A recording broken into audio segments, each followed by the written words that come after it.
Hello guys and welcome back to another video of our channel. So આજના લેક્ચરની અંદર આપણે ધોરણ 9 ગણિત એની અંદર આપણે જોઈ લેતા ચેપ્ટર નંબર 2 બહુપદીઓ સ્વાધ્યાય 2.4 અને આપણા દાખલા નંબર 1 થી 6 ના બધા દાખલાના કમ્પ્લીટ કર્યા હતા. આજના લેક્ચરની અંદર આપણે આગળના દાખલા જોઈશું, દાખલા નંબર 7 કે જેની અંદર આપણને 3 દાખલા પૂછેલા છે અને આપણને કીધું છે કે યોગ્ય નિત્યસમનો ઉપયોગ કરીને કિંમત મેળવો. મતલબ 99 નો ઘન આપણે શોધવાનું છે. મતલબ 99 ગુણ્યા 99 ગુણ્યા 99 એવી રીતના ગુણાકાર કર્યા સિવાય યોગ્ય નિત્યસમનો ઉપયોગ કરીને આપણે શું શોધવાનું છે? આનો ગુણાકાર શોધવાનો છે, મતલબ આની કિંમત શોધવાની છે. આવા દાખલા ઓલરેડી આપણે સ્ક્વેરવાળા અને ઘનવાળા બધા દાખલા આપણા ઉદાહરણની અંદર જોઈ લીધેલા છે. સો વિડીયોની અંદર ખાલી અંત સુધી બનાવી રહેજો. ફટાફટ આપણે 3 દાખલાને સરળતાથી કમ્પ્લીટ કરી દઈએ.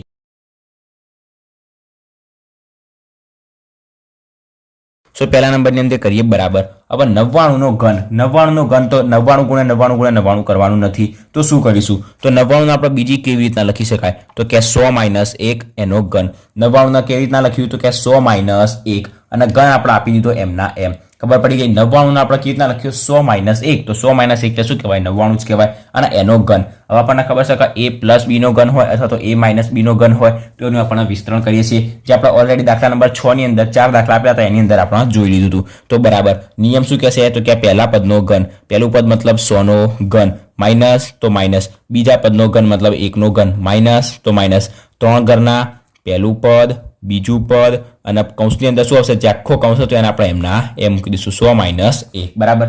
ફરીથી એક વખત નિયમ સમજાવી દઉં. શું કહેશે? તો કે પહેલા પદનો ઘન, પછી પ્લસ હોય તો પ્લસ, માઇનસ હોય તો માઇનસ, પછી બીજા પદનો ઘન, પ્લસ હોય તો પ્લસ, માઇનસ હોય તો માઇનસ. બરાબર. પ્લસ હોય તો પ્લસ, માઇનસ હોય તો માઇનસ, એ તમારે યાદ રાખવું પડશે. પહેલા પદનો ઘન પ્લસ બીજા પદનો ઘન પ્લસ 3 ઘરના પહેલું પદ, બીજું પદ અને આખું જે કૌંસ આપેલું હોય એને આપણે એમના એમ મૂકી દેવાનું. કમ્પ્લીટ એટલે સુધી. તો બરાબર 100 નો ઘન, 100 નો ઘન એટલે આપણે શું લખાય? 100 ગુણ્યા 100 ગુણ્યા 100. બરાબર. બધાના ગુણાકાર. તો 1 2 3 4 અને 5 6 મીંડા આવશે. એકની પાછળ કેટલા મીંડા આવશે? 6 મીંડા. પછી માઇનસ 1 નો ઘન એટલે થશે 1. હવે માઇનસ 3 એકા 3 ગુણ્યા 100 એટલે શું મળશે આપણને? 300. અને આખો કૌંસ આપણે હાલ શું રાખીએ? એમના એમ રાખીએ. અથવા તો આપણે 100 - 1 શું કહી શકાય? 100 - 1 આપણે કહી શકાય 99. કમ્પ્લીટ આટલા સુધી. તો 100 - 1 ની જગ્યાએ આપણે શું લખી દીધું? ડાયરેક્ટ 99. તો બરાબર અહીંયા આપણે પાસે કેટલા મીંડા છે? 1 2 3 4 5 6 અને ટોટલ 7 સંખ્યા છે. 7 સંખ્યા છે.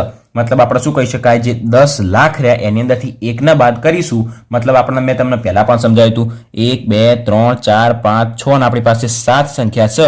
એની અંદરથી જો આપણે એકડાને બાદ કરી દઈએ તો આપણી પાસે 9 નવડા આવી જશે. 1 2 3 4 5 અને 6, સોરી 6 નવડા આવી જશે. 7 સંખ્યા છે તો એના કરતાં એક ઓછો સંખ્યા આવશે. 7 વખત આપણી પાસે 10 લાખ છે. આની અંદર કેટલા મીંડા છે ટોટલ આપણે કહીએ તો એ મીંડા તો કેટલા છે આપણી પાસે? 6 મીંડા છે. 1 2 3 4 5 6 પણ એકડા સાથે ગણીશું તો સંખ્યા કેવી થશે? ટોટલ 7 થશે અને 7 માંથી 1 જશે તો શું વધશે? 6. તો 6 વખત નવડા આવી જશે. આ શું થશે? બાદબાકી કહેવાય. તમારે બાદબાકી કરવી હોય તો 10 લાખ - 1 કરજો એટલે તમને આરો જવાબ મળી જશે. બરાબર. પછી અહીંયાથી માઇનસ એમના એમ. હવે 99 ગુણ્યા 300 આપણે કરવાના છે. તો શું કરીએ? 99 ગુણ્યા 3 કરીએ અને 2 0 એમને એમ મૂકી દઈએ. 99 ગુણ્યા 3, 9 × 27 7 વધી 2, 9 × 27 2 29, મતલબ 297. તો 297 અને જે 2 0 રહે એને આપણે એમના એમ મૂકી દઈએ. હવે આપણે શું કરીએ? આની અંદરથી આને બાદ કરી દઈએ. તો કેટલા નવડા છે આપણી પાસે? 6 નવડા છે. 9 9 9 9 9 9. એનાથી માઇનસ કરીશું કોને? તો કે 29,700. તો કે 29,700 આપણે માઇનસ કરીશું. 9 માંથી 0 જાય તો 9, 9 માંથી 0 જાય તો 9, 9 માંથી 7 જાય તો 2, 9 માંથી 9 જાય તો 0, 9 માંથી 2 જાય તો 7 અને 9 માંથી 0 તો શું વધશે? 9. તો 97,0,299. 97,0,299. સરળતાથી આપણને શું મળી જશે? બાદબાકી મળી જશે. તો 97,0,299 આપણને શું મળી ગયું? 99 નો ઘન અલગ રીતથી મળી ગયો. કમ્પ્લીટ. નેક્સ્ટ આપણે જોઈએ નંબર 2. નંબર 2 ની અંદર આપણે એની એ જ સેમ પ્રોસેસ કરવાની છે. 102 નો આપણે અહીંયા ઘન શોધવાનો છે. હવે 102 નો ઘન શોધવા માટે શું કરવાનું? અહીંયા 99 હતું તો 100 માંથી 1 બાદ કરી દીધો. અહીંયા 102 છે તો આપણે શું કરીશું? 100 ની અંદર 2 એડ કરી દઈશું. તો બરાબર 102 ને કેવી રીતના લખાય? તો કે 100 + 2 નો ઘન. હવે પ્લસ વાળું પદ છે. આપણને ઘનના વિસ્તરણનું સૂત્ર ખબર છે. તો કે પહેલા પદનો ઘન મતલબ 100 નો ઘન પ્લસ બીજા પદનો ઘન મતલબ 2 નો ઘન પ્લસ 3 ઘરના પહેલું પદ, પછી બીજું પદ અને આખો કૌંસ આપણે એમના એમ મૂકી દઈશું. તો 100 + 2. કમ્પ્લીટ. તો બરાબર 100 નો ઘન એટલે આપણને ખબર પડી ગઈ. એકની પાછળ કેટલા મીંડા આવશે? 6 મીંડા. 2 નો ઘન એટલે 8 પ્લસ 3 દુ 6 અને 6 ગુણ્યા 100 એટલે 600 અને કૌંસની અંદર આપણી પાસે શું છે? 100 + 2 એટલે 102. તો બરાબર અહીંયા આપણી પાસે શું છે? 10 લાખ છે. એની અંદર 8 એડ કરીશું તો શું થઈ જશે? 10 લાખ અને આવી જશે પાછળ 8 1 2 3 4 5 અને પાછળ આવી જશે 8 અને પ્લસ 600 ગુણ્યા આપણે કરીશું 102 તો 102 ગુણ્યા 6 કરીશું અને પાછળ 2 મીંડા લગાવી દઈશું તો 102 ગુણ્યા 6 6 દુ 12 નો બગડો વધી 1 ઉપર 1 છે તો 1 અને 6 એકા 6 તો 612 અને પાછળ આપણે શું લગાવવાના છે આ બે મીંડા લગાવી દઈશું બરાબર તો શું મળશે આપણને 612 00 બંનેનો શું કરીશું આપણે સરવાળો તો આપણને શું મળી ગયું અહીંયા 1 2 3 અને આપણી પાસે 4 અને 5 મીંડા 8 અને સાથે શું 61200 તો 200 અને 61200 આના બધાનો સરવાળો તો 8 ને 0 એટલે 8 0 0 એટલે 0 2 ને 0 એટલે 2 1 ને 0 એટલે 1 6 ને 0 6 0 ને 1 તો 10 61 200 ને 8 10 10 61 200 ને 8 આપણને શું મળી ગયું આનો જવાબ મળી ગયો 102 નો ઘન આપણને મળી ગયો બરાબર હવે આ જે સરવાળા રહે એ તમને ખાસ આવડવા જોઈએ બરાબર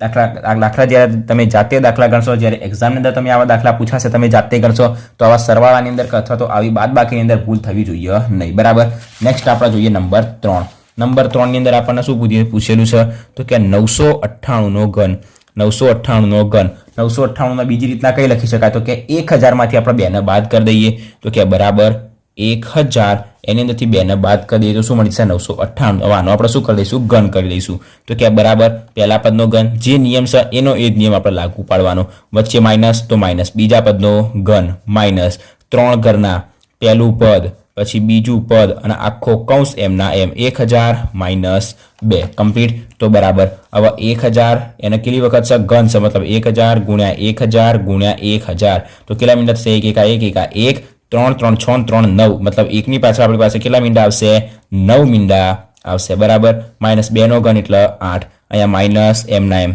3 દુ 6 ગુણ્યા 1000 એટલે 6000 અને કૌંસની અંદર શું વધશે 1000 માઇનસ 2 એટલે આપણી પાસે શું વધશે 998 કમ્પ્લીટ તો કે બરાબર હવે આપણી પાસે અહીંયા કેટલા છે 1 ની પાછળ 9 મીંડા છે એની અંદરથી આપણે 8 ને બાદ કરી દઈશું 8 ને બાદ કરી દઈએ અથવા તો એક કામ કરીએ પહેલા નંબરની અંદર આપણે 6000 ના કૌંસ જોડે ગુણી દઈએ તો 1 ની પાછળ 1 2 3 4 5 6 7 8 9 મીંડા એમના એમ માઇનસ 8 પણ એમના એમ એ માઇનસ પ્લસ શું થશે માઇનસ અને હવે આપણે શું કરીએ તો જે 6000 રહ્યા એને આપણે 998 જોડે ગુણી દઈએ તો 998 ગુણ્યા 6 કરીએ અને 3 મીંડા આપણે એમના એમ મૂકી દઈશું તો 998 એને આપણે ગુણીશું 6 વડે તો 8 છંગ થશે 48 નો 8 વધી આવશે 4 9 છંગ 54 4 58 નો 8 વધી 5 9 છંગ 54 ને 5 54 ને 5 થશે 59 તો 5 9 અને 88 59 88 અને આજે 1 2 3 મીંડા રહ્યા 1 2 ને 3 મીંડા એને આપણે શું કરીએ હાલ એમના એમ રાખીએ કમ્પ્લીટ આટલા સુધી તો આપણે શું કરીએ આજે આપણે 1 ની પાછળ 9 મીંડા રહ્યા માઇનસ કરીશું 8 અને માઇનસ શું કરીશું આપણે જે 59 88 અને 000 રહ્યા જ્યારે આપણાની બધાની બાદબાકી કરીશું મતલબ પહેલા નંબરની અંદર આ બંનેનો સરવાળો કરીશું અને આની અંદરથી આખા જે પદ એને આપણે બાદ કરીશું અથવા તો આપણી પાસે જે આ સંખ્યા રહી એની અંદરથી 8 ના બાદ કરી શકાય અને એના પછી જે સંખ્યા મળે એની અંદરથી આપણે આને બાદ કરી શકાય જ્યારે આપણે બાદ કરીશું સરવાળો કરીશું જે પણ કરીશું મતલબ આને આપણે જ્યારે ઉકેલીશું એને સોલ્વ કરીશું તો આપણને શું જવાબ મળશે તો કે 99 40 11 9 9 2 બરાબર આ શું મળી જશે આપણને એનો જવાબ મળી જશે બરાબર સો આપણો ત્રીજો દાખલો પણ અહીંયા શું થઈ ગયો કમ્પ્લીટ થઈ ગયો આ જે સરવાળો બાદબાકી કર્યો એ આપણને સરળતાથી આવડી જવો જોઈએ બરાબર સો 1 2 અને 3 ત્રણે દાખલા આપણા શું થઈ ગયા અહીંયા કમ્પ્લીટ થઈ ગયા દાખલા નંબર 7 પણ આપણો શું થઈ ગયો કમ્પ્લીટ થઈ ગયો હવે જે આપણને નેક્સ્ટ આપેલું છે દાખલા નંબર 8 એ આના કરતાં તદ્દન ઉલટો છે આપણો દાખલા નંબર 6 ની અંદર ઘનવાળું પદ આપેલું હતું અને એના પરથી આપણે શું કરતા એનું વિસ્તરણ કરતા હવે આપણને વિસ્તરણ આપેલું છે અને એના પરથી આપણે શું લાવવાનું ઘનવાળું પદ લાવવાનું અને જે ઘનવાળું પદ આવે એને આપણે 3 વખત લખી દેવાનું એટલે શું થઈ જશે એના અવયવો થઈ જશે આજના લેક્ચરમાં અહીંયા સુધી આશા રાખું છું કે તમને બધા દાખલાની અંદર કમ્પ્લીટ ખબર પડી ગઈ છે જો વિડીયો ગમ્યો હોય તો વિડીયોને લાઈક અને શેર જરૂરથી કરજો અને જો ચેનલ પર નવા હોય તો ચેનલને સબસ્ક્રાઇબ પણ જરૂરથી કરી દેજો સો થેન્ક્સ ફોર વોચિંગ ગાઈઝ